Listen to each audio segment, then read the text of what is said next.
Hi hello welcome to C C bank. C C ബാങ്കിൻ്റെ പുതിയൊരു വീഡിയോയിലേക്ക് സ്വാഗതം. ഞാൻ പ്രശാന്ത്. അപ്പോൾ ഇന്നൊരു പുതിയൊരു നോട്ടിഫിക്കേഷനുമായിട്ടാണ് വന്നിരിക്കുന്നത്. നോട്ടിഫിക്കേഷൻ എന്ന് വെച്ചാൽ വരാനിരിക്കുന്ന ഒരു നോട്ടിഫിക്കേഷനെ പറ്റി കൂടുതൽ പറയാൻ വേണ്ടിയിട്ടാണ്.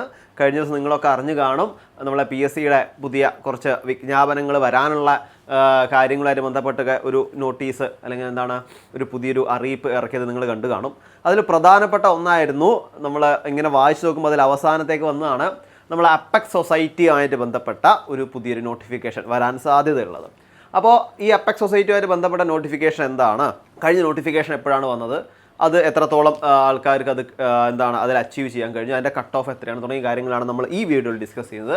ഇനി അടുത്ത വരാൻ പോകുന്നൊരു വീഡിയോയിൽ എന്തായിരുന്നു അതിൻ്റെ സിലബസിൽ ഓരോ ഏരിയയും എങ്ങനെയാണ് വന്നത്, അതേപോലെ മാർക്ക് സ്ട്രക്ചർ എങ്ങനെയാണ് എന്നൊക്കെ അടുത്തൊരു വീഡിയോയിൽ പറയുകയാണ്. അപ്പോൾ ഇന്ന് പ്രധാനമായിട്ടും അപ്പെക്സ് സൊസൈറ്റിയുമായിട്ട് ബന്ധപ്പെട്ട് കഴിഞ്ഞ നോട്ടിഫിക്കേഷനും അതേപോലെ ആ നോട്ടിഫിക്കേഷൻ ഉണ്ടായിരുന്ന ക്വാളിഫിക്കേഷനും കട്ട് ഓഫും തുടങ്ങിയ കാര്യങ്ങളാണ് നമ്മൾ എന്ത് ചെയ്യാൻ പോകുന്നത് പറയാൻ വേണ്ടി പോകുന്നത്. ഓക്കെ, അപ്പോൾ വീഡിയോ സ്കിപ്പ് ചെയ്യാതെ മുഴുവനായിട്ട് കാണാൻ ശ്രമിക്കാം.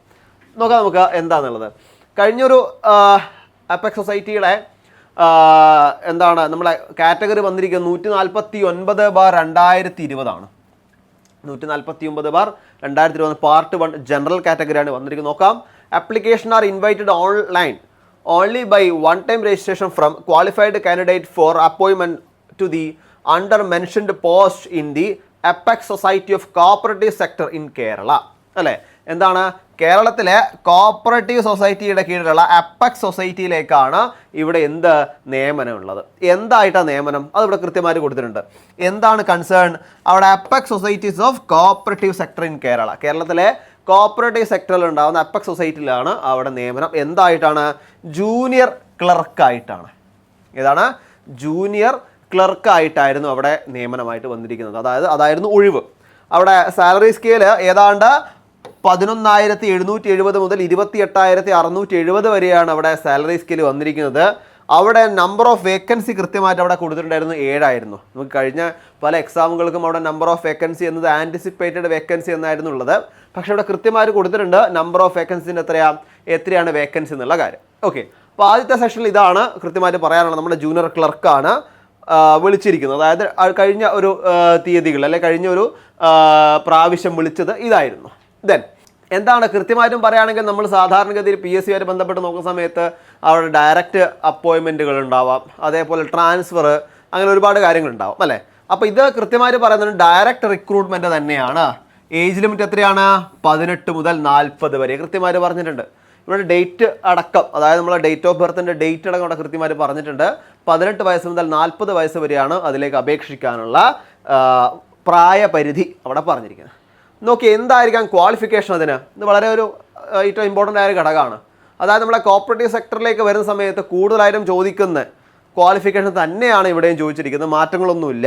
കാരണം അവിടെ ചോദിക്കുന്നത് എന്താണ്, അവിടെ ഡിഗ്രി ചോദിക്കുന്നുണ്ട്. എങ്ങനെയാണ് അവിടെ ചോദിച്ചിരിക്കുന്നത് നമുക്ക് നോക്കാം. നോക്കിയേ, qualification degree from A recognised university with HDC and BM or JDC അവിടെ പറയുന്നുണ്ട് അല്ലേ. അത് റെക്കഗ്നൈസ്ഡ് യൂണിവേഴ്സിറ്റി എന്ന് ഡിഗ്രി, അതിൻ്റെ കൂടെ തന്നെ എന്താണ് HDC അല്ലേ, കോർപ്പറേഷനുമായിട്ട് ബന്ധപ്പെട്ട HDC കോഴ്സുകൾ മറ്റും എന്ത് ചെയ്തിരിക്കണം, നിങ്ങൾ കംപ്ലീറ്റ് ചെയ്തിരിക്കണം. അതല്ലെങ്കിൽ എന്താണ് BCom വിത്ത് കോർപ്പറേഷൻ അല്ലേ, എന്താണ് BCom വിത്ത് കോർപ്പറേഷൻ എന്ന പേപ്പർ നിങ്ങൾ എന്ത് ചെയ്തിരിക്കണം, എഴുതിയിരിക്കണം. അതും അല്ലെങ്കിലോ BSc corporation and banking from Kerala agriculture university, Kerala agriculture university എന്നും BSc കോർപ്പറേഷൻ ആൻഡ് ബാങ്കിങ് ഇതോ നിങ്ങൾ എന്ത് ചെയ്യണം, അവിടെ പഠിച്ചിരിക്കണം. ഇതൊക്കെയാണ് ക്വാളിഫിക്കേഷൻ. ഇതിൻ്റെ താഴെ കുറച്ച് മെൻഷൻ ആയിട്ടുള്ള കാര്യങ്ങൾ പറയുന്നുണ്ട്, അത് ഞാൻ അത് കൊടുത്തിട്ടില്ല. അപ്പോൾ അതുമായി ബന്ധപ്പെട്ട കഴിഞ്ഞ നോട്ടിഫിക്കേഷനുമായി ബന്ധപ്പെട്ട കാര്യങ്ങളൊക്കെ അറിയാൻ വേണ്ടിയിട്ട് നമ്മളൊരു ഫ്രീ ഗ്രൂപ്പിൽ നിങ്ങൾ ജോയിൻ ചെയ്താൽ മതി. എന്ത് ചെയ്യാം, കൃത്യമായിട്ട് ഈ കഴിഞ്ഞ നോട്ടിഫിക്കേഷൻ്റെ കൃത്യമായുള്ള കാര്യങ്ങൾ അവിടെ നിങ്ങൾക്ക് ലഭിക്കുന്നതാണ്. ഇപ്പോൾ പ്രധാനപ്പെട്ട ഭാഗങ്ങളാണ് പറയുന്നത്. അപ്പോൾ ഇതായിരുന്നു അതിൻ്റെ ക്വാളിഫിക്കേഷൻ. എന്താ വേണം, ഡിഗ്രിയും അതേപോലെ HDC and BM or JDC, പിന്നെ BCom വിത്ത് കോർപ്പറേഷൻ അല്ലെങ്കിൽ BSc corporation and banking of Kerala agriculture യൂണിവേഴ്സിറ്റിയാണ് അവിടെ എന്ത് പറയുന്നത്, അവിടെ ക്വാളിഫിക്കേഷനായിട്ട് പറയുന്നത്. ഓക്കെ, പിന്നെ അടുത്തത് നോക്കാം. ഇവിടെ പ്രധാനമായും ഞാൻ പറഞ്ഞു OMR എക്സാം 18/12/2021 നടന്നത്. കൃത്യമായിട്ടും അതിൻ്റെ അകത്തുണ്ടാകുന്ന ലിസ്റ്റുകളുടെ പ്രത്യേകതകൾ നമുക്കൊന്ന് നോക്കാം അല്ലേ. നോക്കി എന്താണ് മെയിൻ ലിസ്റ്റിൽ ഏതാണ്ട് 144 പേരാണ് വന്നിരിക്കുന്നത്. മെയിൻ ലിസ്റ്റിൽ 144ഓളം പേരാണ് വന്നിരിക്കുന്നത്. സപ്ലിമെൻ്ററി ലിസ്റ്റിൽ ഏതാണ്ട് 70ഓളം പേരും വന്നിട്ടുണ്ട്. ഓക്കെ, അപ്പോൾ അടുത്ത നമുക്ക് ഏറ്റവും കൂടുതൽ ഉത്സാഹം ഉണ്ടാവുക അതിൻ്റെ കട്ട് ഓഫ് എത്രയാണെന്നാണ്. കട്ട് ഓഫ് കൃത്യമായിട്ട് അവിടെ മെൻഷൻ ചെയ്തിട്ടുണ്ട്. എത്രയാണ്? 62.33 അല്ലേ? 62 62.33 ആയിരുന്നു അവിടെ കട്ട് ഓഫ് ആയിട്ട് വന്നത്. അപ്പോൾ നമുക്ക് പറയാം ഒരു എന്താ പറയുക, ഈസി ആയിട്ടുള്ളൊരു എക്സാം എന്ന് പറയാൻ വേണ്ടി പറ്റില്ല. 60-ന് മുകളിൽ കട്ട് ഓഫ് തന്നെ വന്നിട്ടുണ്ട്. അപ്പം നല്ല രീതിയിലുള്ള ഒരു പ്രഷറും അതേപോലെ നല്ല രീതിയിൽ കുട്ടികൾ ഇതിനെ അപേക്ഷിച്ചിട്ടുണ്ട്, ഉദ്യോഗാർത്ഥികൾ ഇതിനെ അപേക്ഷിച്ചിട്ടുണ്ട്. നല്ലൊരു എക്സാം ആയിരുന്നു, അത്യാവശ്യം സ്റ്റാൻഡേർഡ് ടൈപ്പുള്ള ക്വസ്റ്റ്യൻ ആയിരുന്നു. ഇതൊക്കെ നമുക്ക് നോക്കുമ്പോൾ 60-ന് മുകളിൽ കട്ട് ഓഫ് പോയിട്ടുണ്ട്. അപ്പോൾ 60-ന് മുകളിൽ കട്ട് ഓഫ് പോകുകയെന്ന് പറയുമ്പോൾ അവിടെ നമ്മൾ ഈ കട്ട് ഓഫ് നിർണ്ണയിക്കുന്ന ഘടകങ്ങളൊക്കെ അവിടെ എന്താണ്, അവിടെ അതിനൊരു ഇമ്പാക്റ്റ് ആയിട്ട് വന്നിട്ടുണ്ട്. അപ്പോൾ 60-ന് മുകളിൽ തന്നെ എന്ത് ചെയ്തിട്ടുണ്ട്, കട്ട് ഓഫ് കയറിയിട്ടുണ്ട്. പിന്നെ പുതിയ വരാനിരിക്കുന്ന എക്സാമായിട്ട് ബന്ധപ്പെട്ടെന്ന് പറയുമ്പോൾ കോമ്പറ്റീഷൻ കൂടുതലാണ് അല്ലേ? കോമ്പറ്റീഷൻ വളരെ കൂടുതലാണ് ഇപ്പോൾ.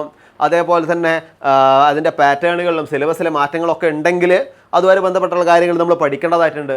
അപ്പോൾ സെക്യൂർ മാർക്കാക്കാൻ നമ്മൾ ചിലപ്പോൾ ഇപ്പോൾ 60 നേടിയാൽ മതിയാവില്ല. 60-ന് മുകളിൽ ഏതാണ്ട് 70-80 റേഞ്ചിലൊക്കെ നേടിയാലേ ഇനി വരാൻ പോകുന്നൊരു എക്സാമിന് എന്ത് ചെയ്യാൻ വേണ്ടി പറ്റുള്ളൂ, നമുക്ക് സെക്യൂർ ആക്കാൻ വേണ്ടി പറ്റുള്ളൂ.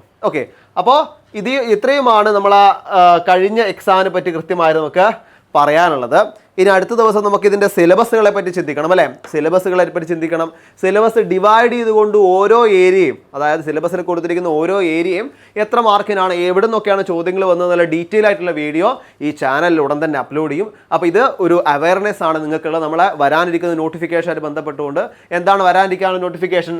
അപ്പെക്സ് സൊസൈറ്റിയിലെ ജൂനിയർ ക്ലർക്ക് നോട്ടിഫിക്കേഷനാണ് ഉടൻ വരാൻ സാധ്യതയുള്ളത്. അതുകൊണ്ട് തന്നെ ബികോം വിത്ത് കോപ്പറേഷനും അതേപോലെ ഡിഗ്രി എടുത്ത് അത് കഴിഞ്ഞ് HDC കോഴ്സ് കഴിഞ്ഞവർക്കും മറ്റു ക്വാളിഫിക്കേഷൻ, ഞാൻ നേരത്തെ പറഞ്ഞ പോലെ ഉള്ള ക്വാളിഫിക്കേഷൻ കഴിഞ്ഞവർക്കൊക്കെ ഇതിനു വേണ്ടി അപേക്ഷിക്കാവുന്നതാണ്. ഇപ്പോൾ നോട്ടിഫിക്കേഷൻ ഉടൻ തന്നെ വരാൻ സാധ്യതയുള്ളൊരു എന്താ പറയുക പോസ്റ്റാണ് ഇത്. അപ്പോൾ നമ്മളെ CC ബാങ്കിൽ നമ്മളെ അപ്പെക്സ് സൊസൈറ്റിയുമായിട്ട് ബന്ധപ്പെട്ടുള്ള ഈ ഒരു പുതിയ ബാച്ച് നമ്മൾ സ്റ്റാർട്ട് ചെയ്യുന്നുണ്ട്, കൃത്യമായിട്ട് മെൻറ്റർഷിപ്പ് സപ്പോർട്ടോട് കൂടി. കൂടാതെ ലൈവ് സെഷന്, റെക്കോർഡ് സെഷനൊക്കെ ആയിട്ടുള്ള ഒരു പുതിയ ന്യൂ ബാച്ച് നമ്മളിവിടെ സ്റ്റാർട്ട് ചെയ്യുകയാണ്. അപ്പോൾ ഈ ബാച്ചുമായി ബന്ധപ്പെട്ട കാര്യങ്ങൾ അറിയാൻ ബാച്ചിൽ ജോയിൻ ചെയ്യാൻ നമ്മളെ ബോർഡ് നമ്പറായ 89 21 44 05 80 എന്നീ നമ്പറിലേക്ക് കോൺടാക്ട് ചെയ്യാം.